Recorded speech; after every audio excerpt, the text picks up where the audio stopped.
Olá, que a paz do Senhor esteja na sua vida. Fique agora com uma ministração do pastor Augustus Nicodemos. Te ensinas a ti mesmo? Era a primeira denúncia que Paulo faz aqui, uma denúncia geral. Você que ensina a outros, você que acha que é um mestre de crianças, instrutor de ignorantes, guia dos cegos, daqueles que estão em trevas, você que ensina aos pagãos, você que diz aos pagãos que eles estão errados, que adoram falsos deuses, que cometem pecados contra Deus, por que você não ensina a você primeiro? Por que não te ensinas a ti mesmo? Quando Deus nos dá a verdade, Ele quer que nós primeiro sejamos instruídos por ela, para que depois nós instruamos a outros. Você que ensina a outros, por que não se instrui a si próprio primeiro? Jesus tinha dito isso. Por que você vê a trave? Por que você vê o cisco no olho do seu irmão e não vê a trave que está no seu olho? Você primeiro tem que tirar a trave do seu olho para poder ver o cisco que está no olho do seu irmão. Ele está repetindo, Jesus está dizendo a mesma coisa que, Paulo está dizendo a mesma coisa que Jesus, só que de outra maneira. Você que ensina outro, você não se ensina a si mesmo? E ele lista 3 situações aqui. A gente não sabe direito porque que Paulo escolheu esses 3 pecados em particular: roubo, adultério e idolatria.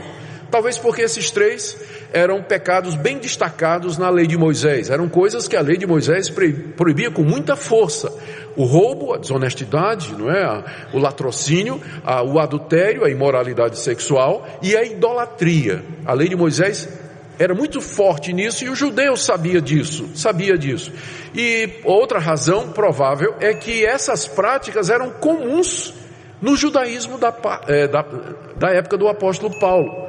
Juntando as duas coisas, talvez nós tenhamos aqui a razão porque é que Paulo foca nesses 3 pecados aqui. Olha o primeiro exemplo aí que ele cita, no verso 21 ainda. No verso 21 ele começa dizendo: tu, pois, que ensinas a outrem, não te ensinas a ti mesmo? Tu que pregas que não se deve furtar, furtas. Os judeus na época de Paulo e na época no primeiro século, eles eram conhecidos por serem desonestos e traiçoeiros nos negócios que eles faziam com gentios. Quando o judeu fazia negócio com o judeu, aí eles eram honestos. Mas porque eles consideravam os gentios com desprezo, eles não achavam que era errado, na hora de fazer negócio com os gentios, usarem de artifícios, de silogismos e de subterfúgios para tirar vantagem do gentio. Isso era muito conhecido naquela época, está nas declarações dos autores gregos, romanos, que escrevem contra os judeus, uma das quais eu mencionei para vocês aqui. Era conhecido isso, que não era, você tinha que ter cuidado quando ia fazer um negócio com um judeu. Se você não era judeu, você precisava ter cuidado para não, quando você ia fazer um negócio com eles. É claro que isso não é uma generalização.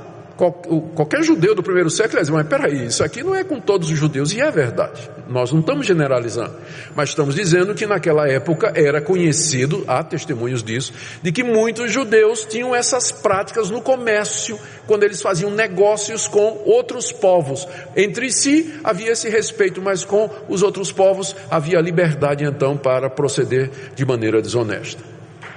Então é por isso que Paulo está dizendo aqui: você que prega a outros, não furtarás, porque é um dos mandamentos da lei de Deus que o judeu recebeu. Por que você furta então?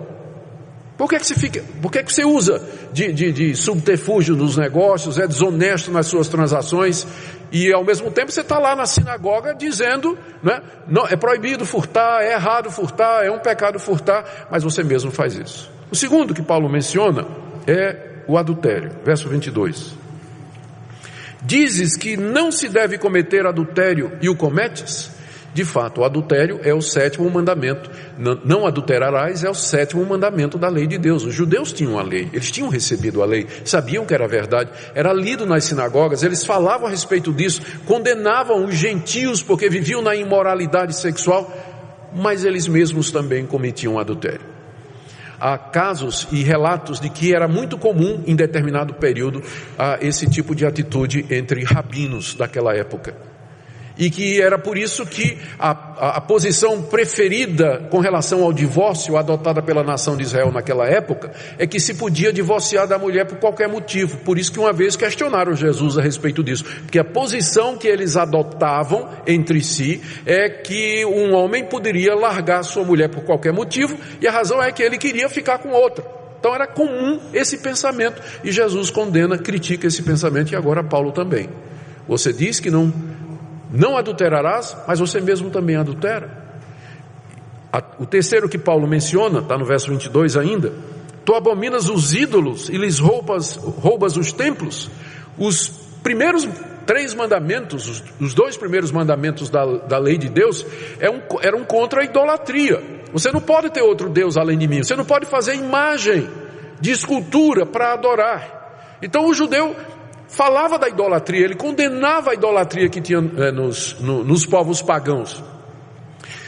Denunciavam a esse culto falso, a esses deuses estranhos que eram representados por imagens. Os templos pagãos eram cheios de imagens feitas de ouro, de prata, de pedras preciosas, de material nobre. Havia artefatos e utensílios que eram usados nos cultos pagãos, como pás, colheres de prata que eram usadas para mexer os alimentos e os sacrifícios, as facas, tudo de material precioso. Tudo isso tinha no templo pagão. Então o judeu dizia, é idolatria. O judeu nem entrava no templo pagão. Mas o que é que Paulo diz aqui? Você condena a idolatria, você abomina os ídolos, mas rouba os templos. Paulo deve estar se referindo a 2 coisas. Primeiro, quando o judeu fazia guerra contra os pagãos e ele ganhava, ele entrava no templo. Ele geralmente não entrava, mas quando ele ganhava a guerra, ele entrava no templo e saqueava os ídolos. Quer dizer, ele era contra a idolatria, mas na hora de entrar no templo, pegar os ídolos cheios de pedra preciosa, de ouro e prata, tá de boa. E segundo, há notícias de que os judeus, no comércio, usando as práticas que são conhecidas, eram capazes de comprar e negociar objetos que vinham dos templos pagãos, utensílios sagrados. Eles compravam, negociavam aquilo. Aí Paulo diz, mas peraí, não é idolatria? Você não é contra a idolatria? Então você prega contra a idolatria, mas você rouba os templos pagãos, você se aproveita das riquezas que estão nos templos pagãos.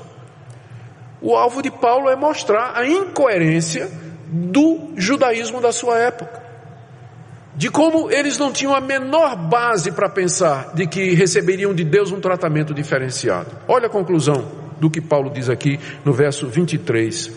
Tu que te glorias na lei, desonras a Deus pela transgressão da lei. Era isso que o judeu fazia, ele se gloriava na lei. Deus deu a lei, Deus nos escolheu, Deus nos deu as promessas, nos deu a aliança, nos deu o culto, nos deu a verdade, nos deu a luz. Mas ao mesmo tempo em que ele se gloriava em Deus, ele desonrava a Deus porque ele quebrava essa mesma lei. Isso é o que a gente chama de hipocrisia.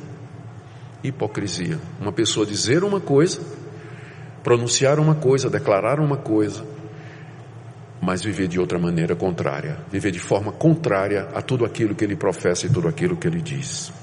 Como resultado desse mau testemunho, verso 24, Paulo diz, como está escrito, o nome de Deus é blasfemado entre os gentios por vossa causa.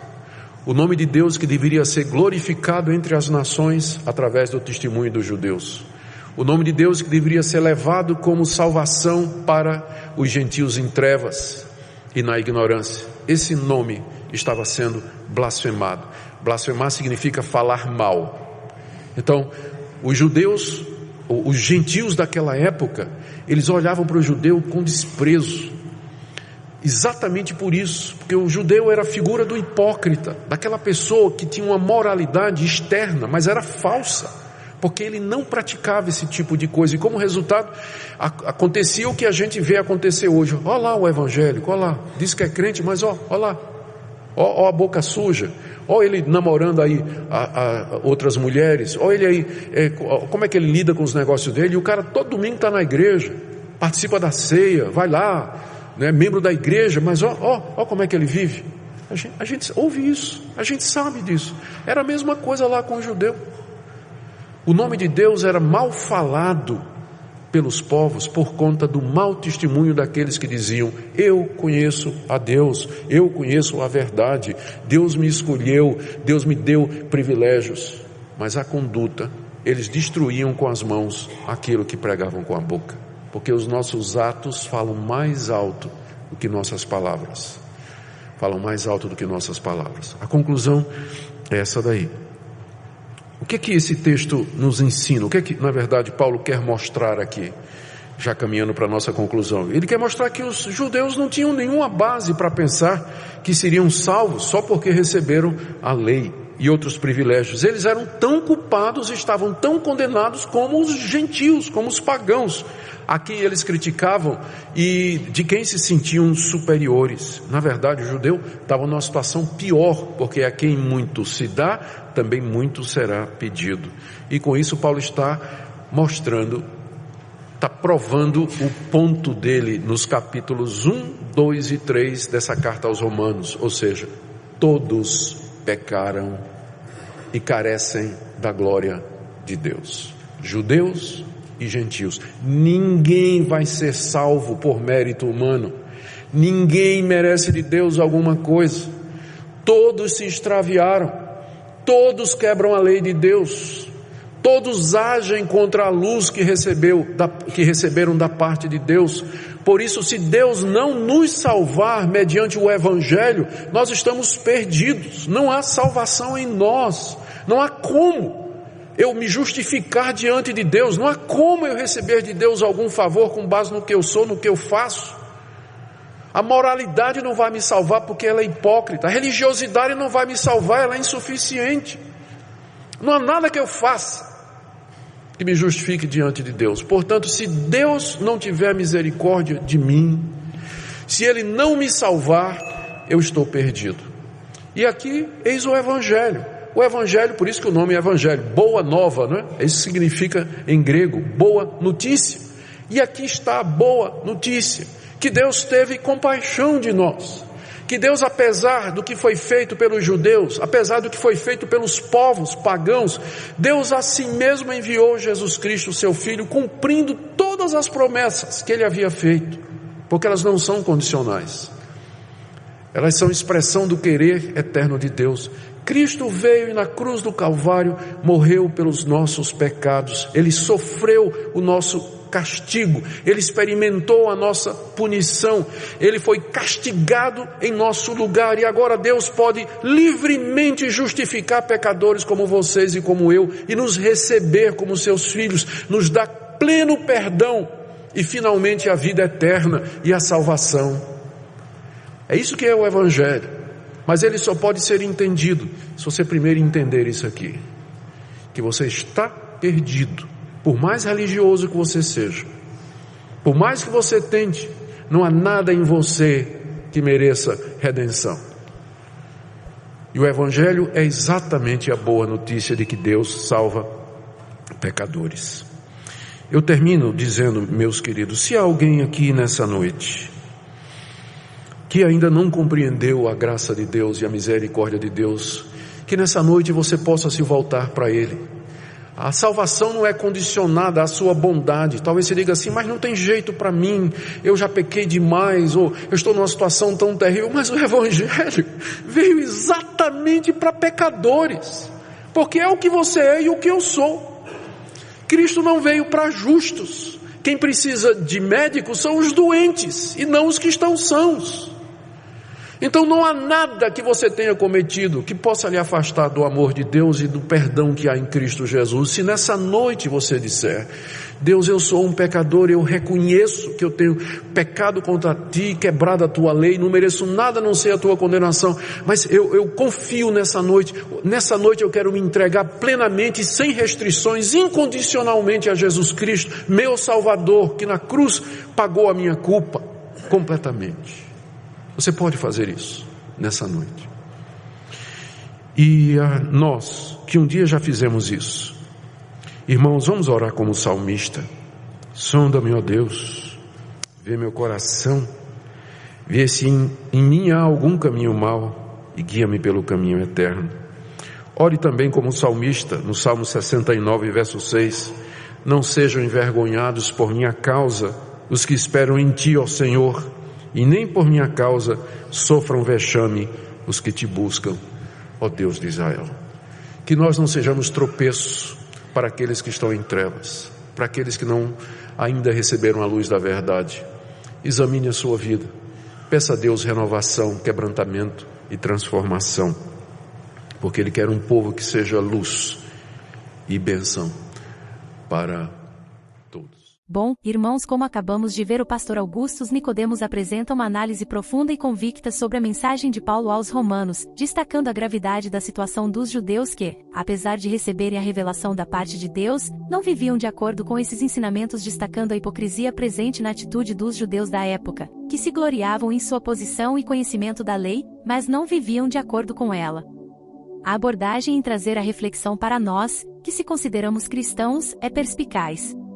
Ao nos convidar a se colocar no lugar dos judeus mencionados por Paulo, ele destaca a relevância dessa passagem para os dias atuais. A ênfase na necessidade de autoexame, humildade e coerência entre fé professada e conduta. Além disso, o pastor destaca o papel do Evangelho como a boa notícia que transcende as obras humanas, ressaltando a necessidade de confiança incondicional em Cristo para a salvação. Em resumo, a ministração enfatiza a importância de viver de acordo com os princípios da fé cristã, reconhecendo a dependência da graça divina e a necessidade constante de renovação espiritual. Se você gostou do conteúdo, compartilhe para mais pessoas. E agora estamos no Instagram, @escolhidos do Reino Oficial. Siga-nos.